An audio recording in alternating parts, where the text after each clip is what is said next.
Lambo. And it's up in the top left, representing Cascade Esports. Here's the French Protoss player. You ready? I'm waiting for it. It's Adrian Bouet, DnS. Yeah, I call him Adrian. We're tight like that. Yeah, you call the players by their first names because you're tight like that? Whatever the meme is, yeah. I was going to say, I wish I knew all the copy pastas. Yeah, me too. Oh, jeez. Grant, you make a really good point, though, as we get into this first game. These players have been around for ages now. DnS and Lambo played. I can't remember if they both in Wings of Liberty or Heart of the Swarm, but for just years and years now. Both incredibly talented players. Look, you can't play StarCraft professionally for years and years unless you're just so damn good. And both these players are. But as you said, both of them not quite at the peak of their careers, and both of them are really hoping that this tournament is an opportunity for them to showcase the fact that they are still top-tier EU players. We're now on to Group C, which means that all the players in Group C have only played one game in the tournament so far. Lambo won his first series. It was a very tight race, but a 2-1 win against Cass, a player who I think some people were surprised to see him struggle against. And unfortunately, of course, DnS lost his first series against Skillus, probably the expected result. So both of these guys really hoping that Game 2 gives them an opportunity to show off just how good they really are. Yeah, and Lambo versus Cass, we say Lambo won that series, but he did come from 0-1 down, and he lost to something odd, right? He lost to, like, Mass BC Mech, which you don't see that often at the top level anymore. In this series, I think Lambo will be comfortable knowing that he's probably going to be playing against something quite standard. DnS isn't a wacky, waving, inflatable arm, flailing tube man of a player. Right. He's most likely going to go Stargate. He's going to make a Phoenix and a couple of Oracles. He might make a Void Ray, but I don't see we're going to see a lot of them. DnS is just a run-of-the-mill standard Protoss player. Grant, I am so tickled that you actually know the wacky waving inflatable arm flailing tube man. That makes me so happy. I got you. Thanks, man. I love that everybody in chat who's under the age of like 30 has no idea what we're talking about because it's a Family Guy joke from 2004 or something. Yeah. Ages ago. That's when Max Pax was born. Oh, gross, Grant. I'm gonna go take a prune. Gonna go eat a prune and go to bed at like 7 o'clock tonight and think about my life. Void Ray first though from DnS, which, as you said, a viable option for Protoss players. And I gotta say, Grant, I want to hear if you agree with me or not. But my hot take is that these Void Ray openers against Zerg are so strong for so many reasons. Yeah, I completely agree. For one, they kill Overlords very quickly, and you can say, well, Phoenix just kill Overlords. The difference between the Phoenix opening and the Void Ray opening is, sure, you trade off a tiny bit of speed moving around the map, but you will not die. If there was now like a road tool in, you'd be safe. One Void Ray with a battery, very, very strong here. It also, you can send it across the map. It does everything the Phoenix does, plus it shoots down. So the only thing you're trading off is just a little bit of speed. You're not reliant on energy. You're not reliant on multiple. You can find damage with just that one unit. And right now he's using it almost like a Terran does, a Viking, where he's clearing Overlords so he can get that Oracle across the map. Yeah, Oracle across the map clears the space there, and lots of opportunities now for DnS to really establish himself. We'll see if the Oracle can sneak through and get any damage done. I mean, highly unlikely, though, Grant. Lambo's a player who should be more than prepared for this. The Spore's already coming down. And he has yet to commit to any Tier 2 tech, though. No lair tech for DnS, or for Lambo, rather. No lair tech for either player, let's be honest. But no lair tech for Lambo. No Baneling Nest. No nothing right now. Just him getting that third base up. And there it is, finally. Roach Warren goes down for Lambo. Yeah, it is going to be Glaver Depth behind this for DnS. So he's going into a delayed Glaver Depth push with a third base. And I like this. This is, I wouldn't say this is typical DnS. I've not cast a lot of him like recently. Right. I always feel like he's a Templar, Twilight Council kind of player, and that's his wheelhouse. But this is cool. I like to see it go for something a little bit more aggressive, maybe. How many gates are we looking at? 5 right now, so it's all good. We'll be seeing a good amount of Glaver Depths coming, and if there aren't enough roaches, if Lambo didn't get the roach for it or doesn't produce enough of those defensive roaches, there's potential that this could really find some damage. Yeah, this is always a tough place, I think, for a Protoss player. Yeah, there's a ton. a tough place for a Protoss player here with the Glaive to Depths with no Robo behind this. And it's tough because he started out with a Stargate and didn't get that much damage done, right? The Oracle didn't get a lot of kills, and now he's following it up with like a weaker version of a Glaive to Depth push that doesn't have the Warp Prism to support it. So while it's still possible for these to do a lot of damage, and we do see the 7 roaches for Lambo only just now about to finish, it's still possible for these Adepts to do a lot of damage, but it is just like a little bit later attack than you'd normally see with no Warp Prism to sustain it. That said, he's in this third base, already a drone pull here. This is so many Glaive Adepts, Grant. Yeah, this is a huge amount of Glaive Adepts, and that upgrade just paying in dividends because they can trade against roaches. Going to take down the Spore Cooler, may even just try and target down the base here. This amount of Glaive Adepts can kill a base. He doesn't want to stand and take a prolonged fight with more than like 5 or 6 roaches. He should let this shade complete. I imagine, yep, going to go into the natural, and this is where we should see a bit more damage. Only 6 workers so far, but a heck of a lot of lost mining time. Lots of roaches being forced here. For DnS so far, I think he'll be happy. I'd like to see him maybe get a few more, and he's going into the main where that will be the case, I believe. Yeah, a nice drop pull again from Lambo there, but as you said, a lot of lost mining time. The shades from DnS are not really being responded to as well as you would hope. No. Lambo just a little bit behind the 8 ball. Finally, as he goes in the natural, he's got another battalion of roaches here waiting, but with good focus fire, we're going to see a lot more damage being done by these Adepts. Now, the real benefit for this of DnS is not just the lost mining time and the drone kills, which are nice, obviously. Being ahead of a Zerg player in workers is great, but also he hasn't over-invested. You know, I raised my eyebrows earlier and was skeptical because he didn't have a Warp Prism to sustain that Glaive to Depth push. It hit a little bit late. I didn't know if he was going to be able to do as much damage as he did. The good news for DnS, though, is that means he didn't waste time with his Robo, kicking out a Warp Prism, kicking out extra observers. He can go straight into those Immortals, go straight into Robo Bay, and hopefully hold up against the counter push by the counter roach push by Lambo, and have enough coming out of his Robo to really defend. Lambo going Baneling Nest and Spire behind this. He's going to transition back to Ling Bane Muta, Grant. I'm kind of surprised actually that Lambo didn't go for any kind of counter pressure. He killed all of the Adepts minus like 2. As the Revelation goes down on the north side, and he had like for a small amount of time he's had 29 roaches, and there was 1 Immortal, 1 Void Ray, 1 Oracle, and like 2 Sentries. If he'd have gone, he would have forced minimum a lot more units, maybe more Adepts to be made, which is what DnS doesn't want to be making at this point. Instead of opting to sit back, take his 4th a little bit late here. They were both on 3 bases for a while. DnS's economy is great. It's really solid. He's taken, has he lost even, like, he's lost a probe, and that would have been an initial scouting probe. And now he's moving into Colossus. He's got Blink. He's got everything he needs. So I like DnS's position more and more as this game continues. Yeah, I do. It'll be an interesting transition here from Lambo, as we said, to see if this Ling Bane Muta is able to do anything. He's already dropping an Infestation Pit, though, and ooh, interesting choice from DnS to move out here, Grant. Do you think this is smart? DnS obviously knows what he's up against. He's read this Roach push. He's got him Revelated, for goodness sakes, and he's still going to push into this 4th base, despite there being a crap ton of Roach on the map. Do you think this is a good push from DnS? Yeah, I think minimum what he's doing is he's forcing units, he's forcing Lings to be made. He's just using a bit of energy as long as he's careful and doesn't overcommit. He's got like a shed ton here of Immortals that can take big fights. He's got a good force field count. The Void Ray offering free real estate here in the air. We do see Hive on the way for our Zerg player, but meanwhile Colossus production has been ramping up at home. There is already 1, I believe, and another 1 on the way, and these are all an unknown entity right now for Lambo. So DnS is just sort of making Lambo play his game at the moment, I feel like. But DnS is on a little bit of a timer because as Hive finishes, as we see most likely the Greater Spire, I would guess, coming in, DnS will need to be ready to respond. Yeah, a really interesting push there from DnS, and I think you're absolutely right, Grant. I don't think that was intended to knock down the 4th base or take out the army. I think he was just trying to force Lambo to build a couple more of these low-tech Tier 1, Tier 1.5 units, so that when the Colossus came out, they'll be even more effective. I think that was more of a scare tactic to say, hey, I could attack you, better build some more units. Meanwhile, back home, I'm going to get some Colossi. They're going to do even more work against your low-tech army now. 16 Banes on the way. Lambo controlling the middle of the map right now. And is he going to go ahead and try and push into this 4th base despite everything that his opponent has?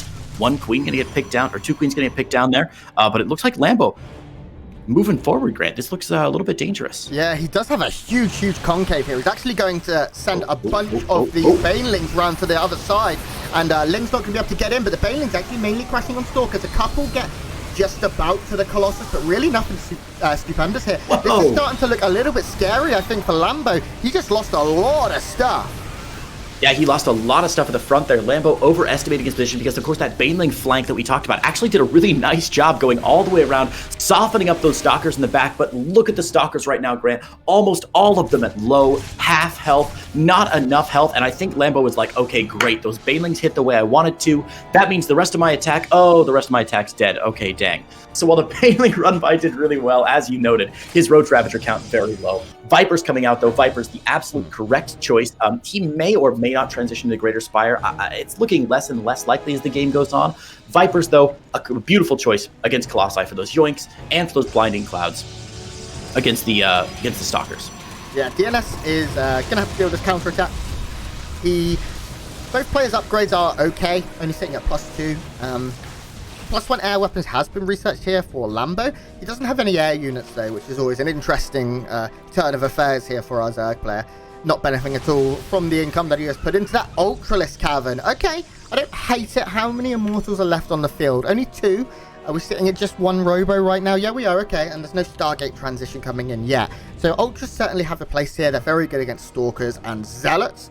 And are not great against like Archon Immortal. Obviously Void Rage really like these Space Cows. They can take them down with ease. But we do have DnS now gearing up for another push, and he does have a bit of an anti-timing here before the tech choice of Lambo comes into fruition. If DnS can find the perfect fight and not take too much Baneling damage, this could be decent. That's a lot of Banelings though, Crayon.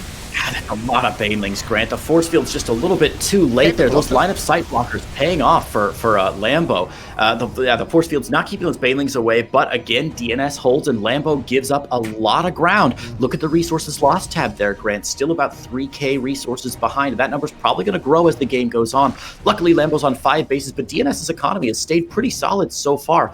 And both players have a decent bank right now, which means I'm going to give a slight advantage to DnS here. Protoss with a bank, a little bit scarier than a Zerg with a bank, I think, as long as the Protoss can maintain some of those units. I don't know. I don't like this Ultralisk transition, though. I don't know what he's hoping to do against Archon, Colossus, Immortal already out. I feel like Broodlords, even though as weird as it sounds, and honestly, Grant, we haven't seen Broodlords at all in DreamHack yet. I don't think we've seen a single Broodlord. They're falling so far out of favor. But I do think they'd be a slightly better choice, even though the Blink Stalker count is pretty high. That said, Lambo's a pro player. He knows what he's doing. Yeah, Lambo does have great creep spread around most of the maps. We can get those Ultralisks around very quickly. And of course, he has the +2 melee upgrade as well. That's really impacted the Ultras when they do come into play here. We do have that Stargate transition beginning now for DnS. So DnS right now just wants to try and be efficient. One thing we haven't seen from Lambo, and I'm not sure, I'm not a high enough caliber player and commentator to know whether it's by DNS's fault or Lambo's fault, is where have the run-bys been? Where have the Ling counterattacks been? Where have the Banelings running in? Where have the drops? Where has anything been in terms of aggression? He's kept his army together, although right now it's looking like it's going to pay off. Yeah, this is finally paying off for Lambo here. Those corrosive biles and yoinks on the Vipers really, really cruising through the army of DnS. He lost both of his Colossus there, all the Immortals going down, and now the spine of DNS's army is completely gone. He still has a lot of Stalkers. He has one more Colossus, bless its little heart. He's working on an Immortal, but even with +3, if you only have those ground units, especially against Vipers, it's going to be very difficult to maintain with more Lings and then subsequently more Banelings on the way. And yeah, as I say, at 28 Banes coming down from Lambo now, and DnS is in for the fight of his life. Going to have to try and defend this 4th base. Even if the Ultralisks don't ever hit the field, I don't think DnS has much of a chance now against Lambo. He spent his entire bank rebuilding, and he still has half of the army supply. Yeah, and he's trying to transition into carriers. If he hadn't have taken that fight up at sort of the 130 mark, then I wouldn't be too concerned about this, but right now he just doesn't have enough on the ground to deal with the swell of Zerg making its way across the map, and there's just so many Banelings forming in. This base will go down almost certainly. Baneling's going to run in and look for some more probes. The base will get destructinated, and GG! Lambo takes game 1. Yeah, I think an unsurprising win there from Lambo. Really good control there at the end of the game. That fight at his 3 o'clock base went surprisingly in his favor. I think both of us were a little amazed to see the difference in supply between those two players, or the difference in army supply between those two players after that fight. I definitely thought that DnS would do a slightly better job. But hey, Vipers are such a strong unit, Grant. They're like interference matrices that actually do like real positional damage. Yeah, so good there. No, carry on. We saw a lot of the fight going under blinding clouds as well, which just means, I mean, you just can't take that fight. Immortals and things under blinding clouds, not able to do anything. They were just running around. They ended up mispathing a little bit. It was just one crucial blunder from DNS leading to his downfall in that game. If he'd have saved, 20 more of those Stalkers and 1 or 2 more Immortals, that push wouldn't have killed him. He would have had at least a couple of carriers up by the time the fight started. But that's just one map in a best of 3. It's okay. Whose map choice was it? Let's take a look. I imagine Lambo's? No. So Lambo's map just is this next one, Pillars of Gold. Should have probably guessed. DNS now needs a bit of a comeback. Hang on, I'm responding to someone in chat. Okay. Hang on, keep filling. What shall I say? Who are you responding to? Are they being nice? No, I mean, kind of, but they're just being wrong, which, I'm okay with. I just, want people to understand that there's a lot happening in these games that they might not be paying attention to. Yeah. As we said, map number 2 going to be Pillars of Gold, generally a Zerg favorite map. And whose map choice was it again, Grant? So map choice 1 was DNS, meaning map choice 2 is Lambo. So Lambo wins on his opponent's pick. That's always a slightly concerning thing, but all of these maps, we've said this before, we say a map is Zerg favored, it means that it has like a couple of % advantage. It's not like you cannot win. Like there were certain maps in Brood War, especially like earlier Brood War, that it was so hard for certain races to win. Yeah, and a lot of the maps in early StarCraft 2 as well.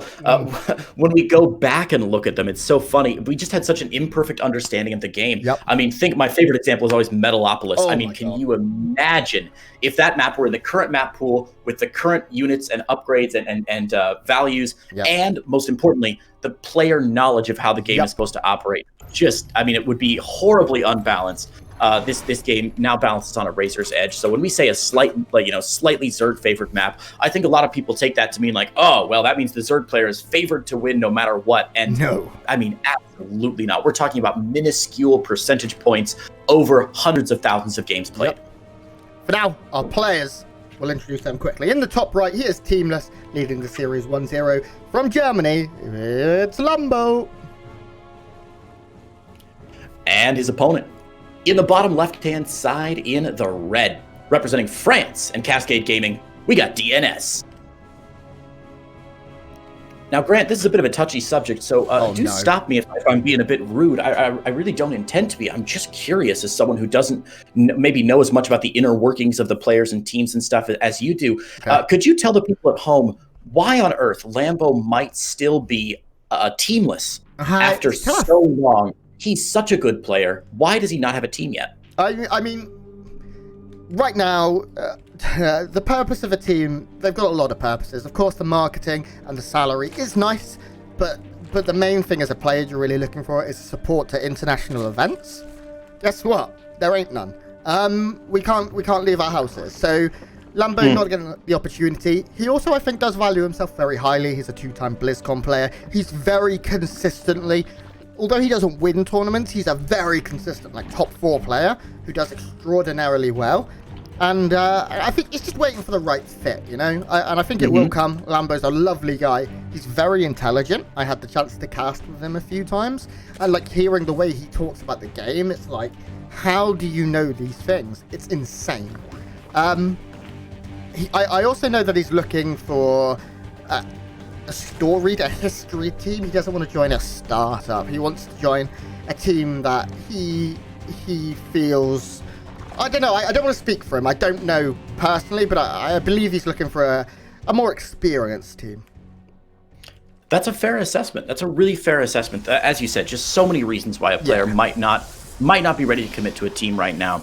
I'm so curious to see what the teams are going to look like as the games go forward. Or as the scene goes forward, and as we continue to evolve with either offline events or maybe some online events or maybe some offline events, we're in for a bit of a shakeup, I think, which is always interesting after 10 years of an esport to still have this changing not just metagame and strategies, but this changing scene as well. Ling speed coming out for Lambo here. He's pulled obviously 2 of his drones off of gas, so not any super hyper aggressive aggression.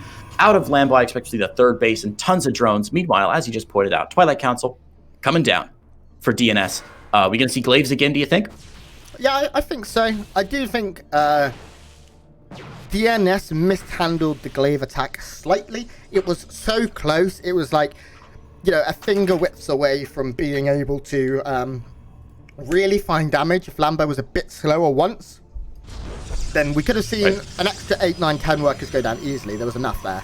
But this is quicker as well. This is glaives before Stargate. And in the last game we did see it was a Void Ray, then an Oracle, then a Twilight, then glaives. This one is going to be slightly faster. It will hit quite hard here with a Prism behind it.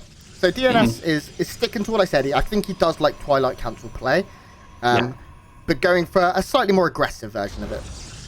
Yeah, more aggressive and certainly a little bit more orthodox. The last game we saw him obviously open with the Stargate and not get much damage done with that Oracle. So he transitioned into that Adept play with the hopes that he would throw his opponent off his rhythm. But it still was sort of a secondary tech, right? He went for Stargate first, then he was like, all right, that didn't work. Let's throw something else at the wall and see if it sticks.